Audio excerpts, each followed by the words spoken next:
Okay, thank you for joining me today.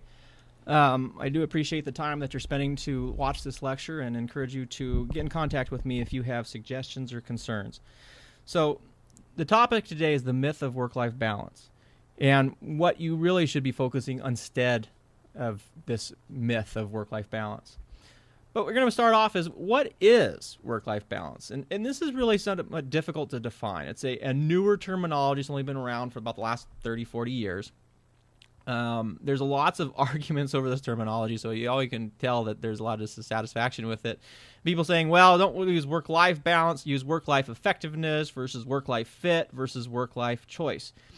But overall, it's this concept or idea that there's a balance between our work, which is our careers and ambition, and lifestyle, which is really health, pleasure, basically everything else. And with this, it's perceived to be worsening, and I'm going to use the word perceived to be worsening because it's a newer concept, and particularly because of a rising technology and boundaries, meaning that there's a blurring between what your work is and what your home is, and maybe with the internet and the smartphones and all these things, that is blurring. Now, here's the thing, though. This was being explained 40 years ago, or started being discussed 30 to 40 years ago. So the technology at that time was much less than now. Okay, so, and I'm not exactly sure whether this whole idea of work-life balance is getting worse versus it was 20 or 30 years ago, or whether the reports of it are being worse. But I can tell you, I think we're focusing on the wrong stuff. Now, while work-life balance doesn't really exist, and we'll get to this shortly, the concept itself is important. Now, why? There's one word, stress. Okay, stress and the dangers of stress could be another lecture by itself. And not necessarily all stress is bad, but stress has profound health influences. And in particular with work-related stress, people are rating their jobs as very or extremely stressful. Now, we have some jobs that have fancy lists and things and say that they're much more stressful than others, and ones that are consistent, generally like combat soldier, firefighter, police officer. But it's really more important is how people perceive the stress related to their job rather than the actual job itself. And the reason that this is important, because if you report a very stressful job, no matter if you're a soldier or anybody else, even I picked on one of the lectures with librarians, and I'm not picking on librarians, but they have stress too. And if you feel like you're having a very high stressful job as a librarian, this is just as relevant to you. But you report more stress-related conditions. And when I did this live, I asked people what are stress-related conditions, and the number one people think of are mental health concerns. All right, really anxiety, insomnia, and things like that. Well, I'll tell you what stress does. Chronic stress induces an inflammatory response in your body, so it works everywhere. That means it affects your heart and cardiovascular system. It affects your gut and has been associated with worsening inflammatory bowel diseases, headaches. Rheumatoid arthritis can flare during high stress. It decreases your immunity, makes it more difficult for you to fight off infection, and much more likely that you're going to catch an infection. It decreases your ability to heal effectively. And the other part about this, which is a little bit more superficial, is that people who are highly stressed in their job are twice as likely to quit. Now, this causes further stress, both for the person who quit and the financial situation it may or may not develop in, but it's also difficult for the work environment because now the employer has to find someone to fill that role, has to retrain them. In addition, it puts stress on the remaining employees who have to fill that role. And it can cause some havoc in the work environment. While we're not going to talk about, the employer concerns, and there are some valid concerns there too, this is something that affects everybody. Now, what stress leads to, we're not just going to do the physiology here, but what it leads to is fatigue, and fatigue is feeling drained, distracted, unmotivated, either at work or home. But this then eventually leads into burnout. And burnout is a continual state of physical and mental exhaustion. It's like if you take fatigue, you amplify it, and then you don't ever let it go away. It persists at both work and home. And this is associated with increased mistakes and accidents.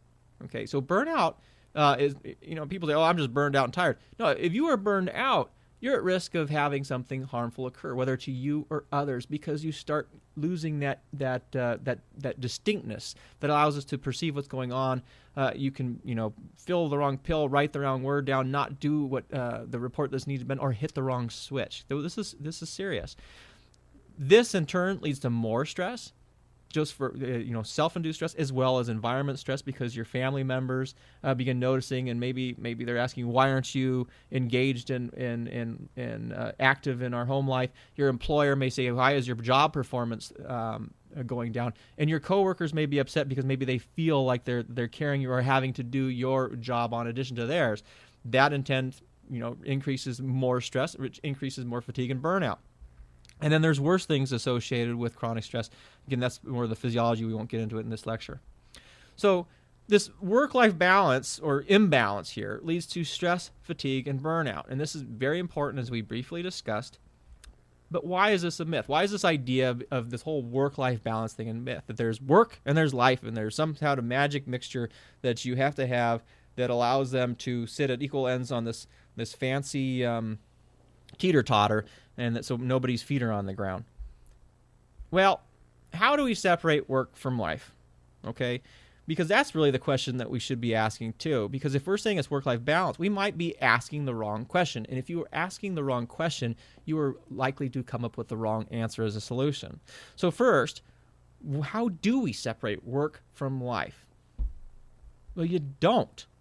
Okay, life has many definitions depending on the context it's used in. But three of them, the one I like, is that life is the quality that distinguishes a vital functioning being from a dead body. Okay, that's a pretty good one. Or it's the time period between birth and death. So it's that whole envelope of time from the time you're born until the time you die. Work is integrated into that profoundly. Or a way or manner of living. Well, the way that you're living or the manner you're living is also contingent upon your work, so you can't take it out. And so what we're left with is that this is life, that your job, your home, and your leisure are all integrated and dependent upon each other. Now, we focus sometimes that work is the source of all evil, and that's another thing I don't like about this work-life balance concept, is it saying that for some reason work is bad and life is good.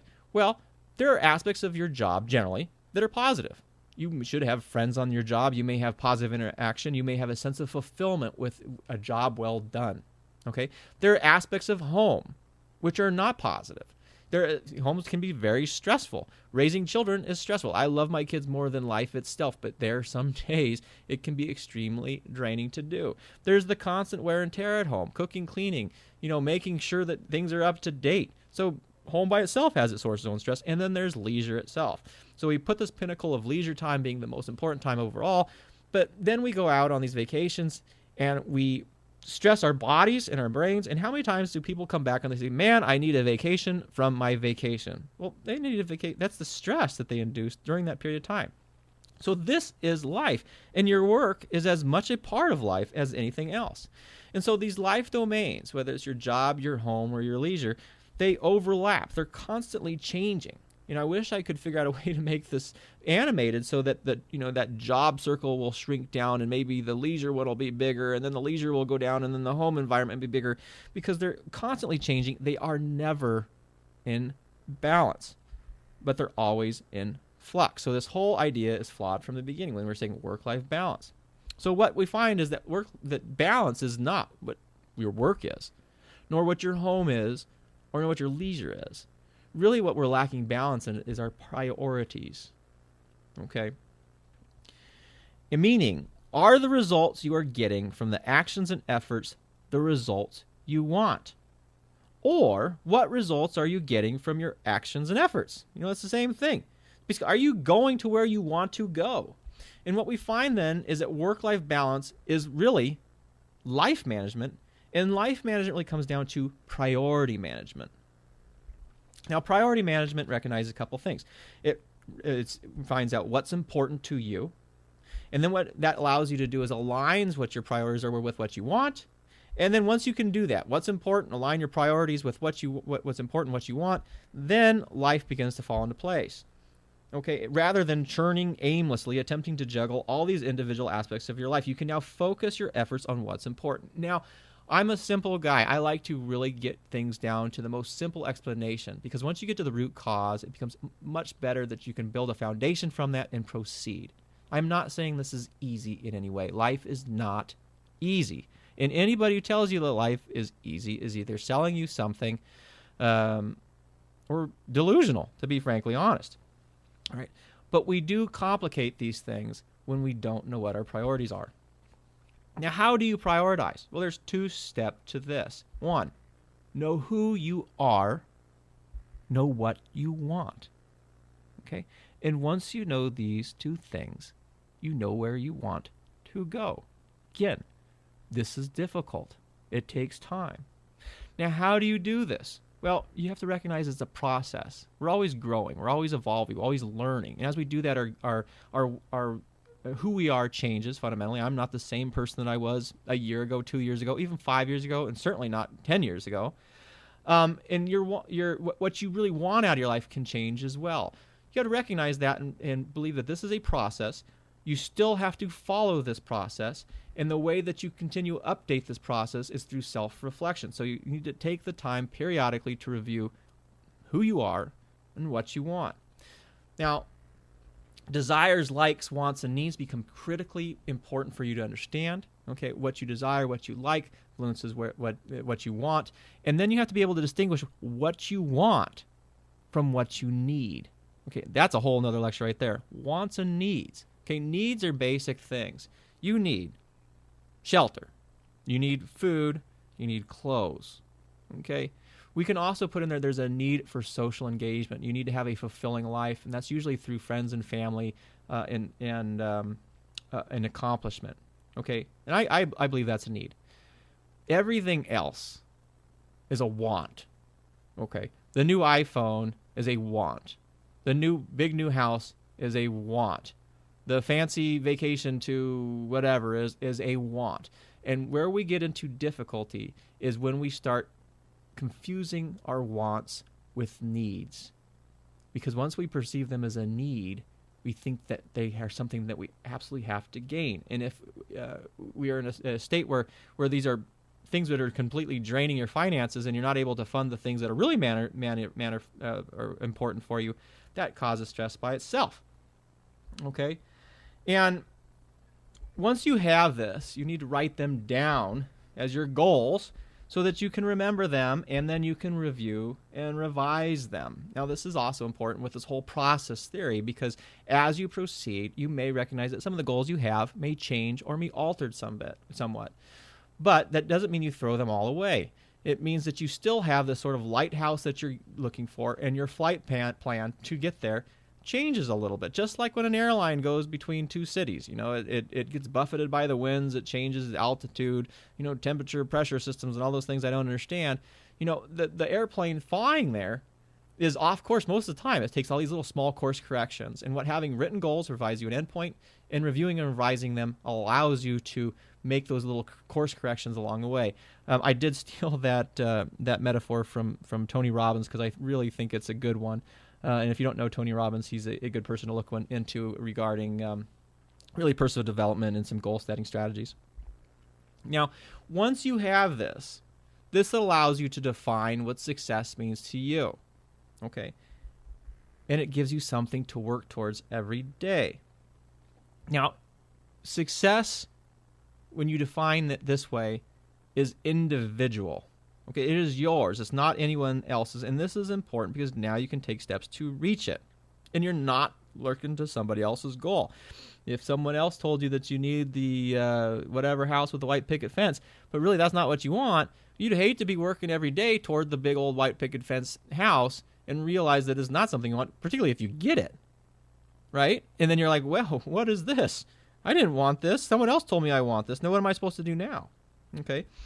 So aligning what your priorities are, knowing what it is that who you are and what you want, it allows you to prioritize and set your goals and align your success with what you desire, so when you get there, it's the right place. Okay, and in priority management, increases perceived control. And by what I say by perceived control, not control, is because I can take two people and put them in the exact same environment. and the way they perceive that environment can be fundamentally different. So it's not so much the environment that you're in, but the way that you perceive that, meaning that the way that you experience it, the way that you interact in that environment. And so you can be thrown into a mix and say, man, I hate this. I'm scrubbing floors. And somebody else may come in and say, you know what, I love this. I'm making these floors real clean. It, for whatever my job is, it makes people happy because they have clean floors. And just realizing that the way that you perceive your environment is critical for the way that you process your experiences, which reflects on your stress. And there's more concepts here. Again, there's so many things I could just delve into off of this lecture. I'm trying to stay on topic here, but perceived control is important in a concept called learned helplessness, and there's a book by Dr. Martin Seligman regarding that, where really it's that perception of control that is critically important. Now, knowing what your priorities are allows you to be personally accountable for them. It allows you to own your decisions, okay, and encourage you to seek solutions rather than fixing blame. It becomes less somebody else's fault for the events in your life and more decisions and efforts that you're placing to make your life the way that you want it to be. Now, this is incredibly powerful, okay? It is also incredibly scary, because once you start taking responsibility for your actions and your decisions, you can't blame other people. Now, blame does nothing. It doesn't move you forward. It just tears down those around you, okay? And there's a Japanese saying from, I think, the 1980s that I really liked. Was their solution. This is when American cars were doing bad and the Japanese cars were really charging ahead. And it came down to, in one of these magazine articles I was reading at the time, it was a Japanese saying of fix the problem, not the blame. And that stuck with me. Because when you're busy blaming other people for your circumstances, saying, oh, it's, my job's awful, it's XYZ's fault. Oh, I don't have this, then it's, Bob's fault or whatever. Now, there are some horrible, awful things that can be out there. But remember that you are the only one who can make your own choices and take your own steps. And once you decide to own your decisions by really prioritizing what's important to you, this is an amazing experience. It's an amazing experience, and I really encourage people to start being accountable to themselves. The way that you do that is so knowing what your priorities are. Now, priority management allows you to set boundaries. Once you set boundaries, this is also known as saying no, because you can communicate what your goals or desires are to those around you.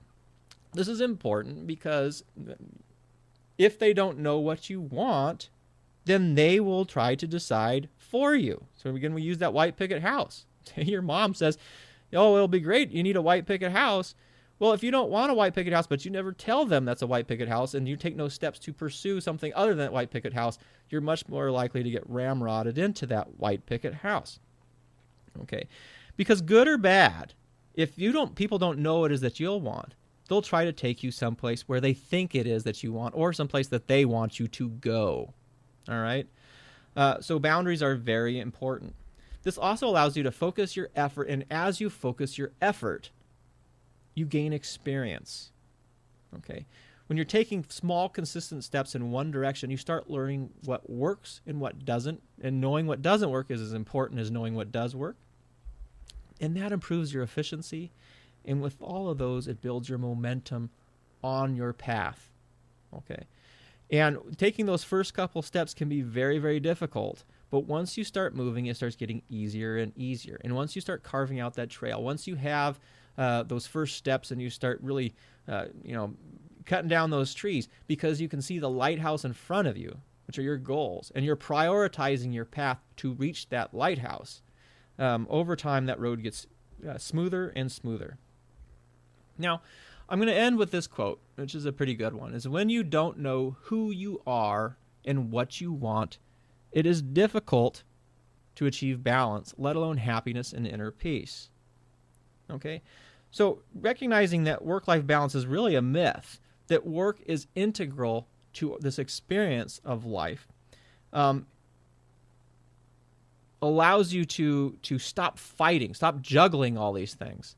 Okay, rather than juggling all these different balls and trying to keep them separate, recognize that they're all the same thing. This is life. And what your job is now to align all these little facets so that they allow you to proceed in the way that you want to. Okay, again, this is not easy. Nothing is easy, per se. But I can tell you it is much more fulfilling. All right, well, if there's any questions, unfortunately this isn't a live lecture, but if I have a comment section, which I'm going to try to do with these, if you have some comments, questions, concerns, I will try to get those incorporated. If you have ideas for saying, you know what, I would like a little bit more information regarding this, I'm happy to try to start looking into making additional lectures. I really like communicating. I think this is important. I think, a lot of what we're doing in life is that we do lack priorities, and this goes for health and wellness as well. So thank you so much for your time. I hope you got something out of this. If you did, let me know. If you didn't, please let me know as well so I can improve this so that in the future it just gets better. In the meantime, stay well, and thanks again.